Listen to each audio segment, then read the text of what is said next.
EarthBound frickin' sucks, right guys? It's grind heavy, has little to no plot, bland characters, and it's ugly. You see, these are things stupid people say. Now, me on the other hand, I am EarthBound. So truly, I have the expertise, the authority to say what really sucks about EarthBound. And we'll get to that.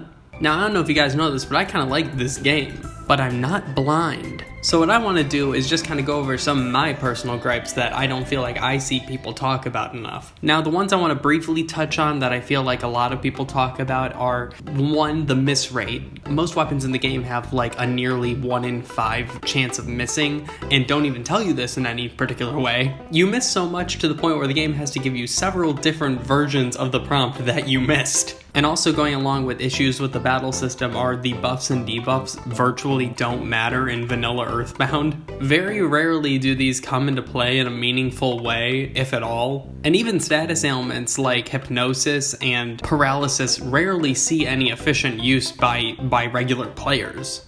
And a battle thing I don't feel like many people talk about is how pretty much worthless Pooh's mirror ability is. How many times have you used this? You count on one hand. You can't even do that. You've never used it.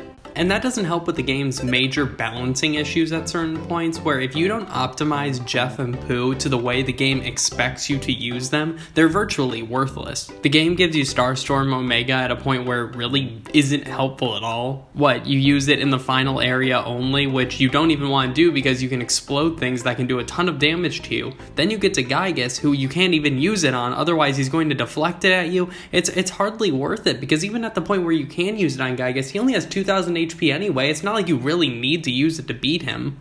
Every time you die, you have to first revive everyone by going to an ATM machine to get the appropriate amount of money out, and then go to the hospital. We'll come back to this later. Revive everyone, then go to a hotel or some sort of equivalent, and then you have to go back to where you died.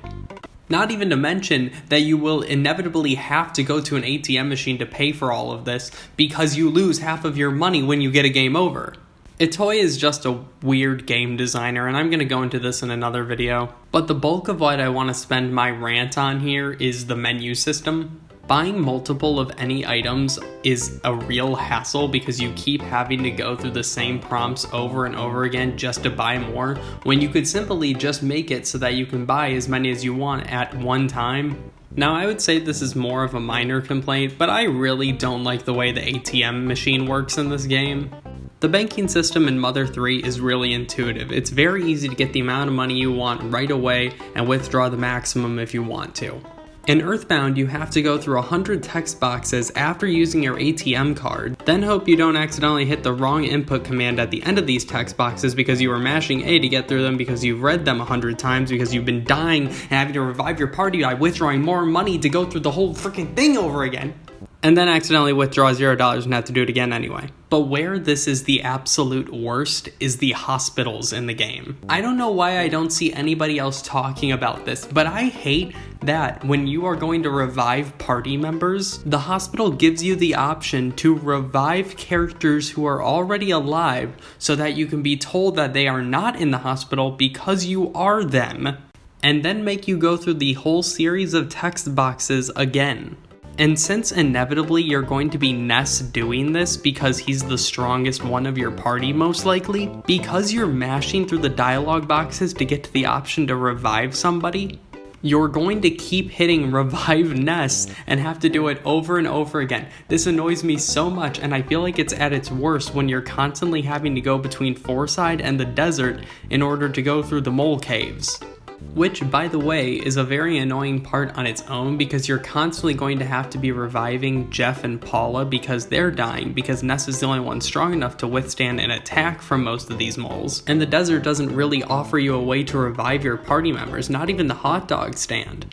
Meaning you have to go all the way back to Fourside just to head back to the desert just to get another shot so that you can do it again after it happens after you defeat the next mole. The cave leading to the Milky Well is also a great example of being annoying. After having gone through a series of pretty easy battles leading up to this, why all of a sudden is this specific part of this path so difficult? If the overwhelming offense of the Ramboob doesn't destroy your party in a couple hits, the mushrooms will after they mushroomize you and you have to walk back anyway just to go through it again.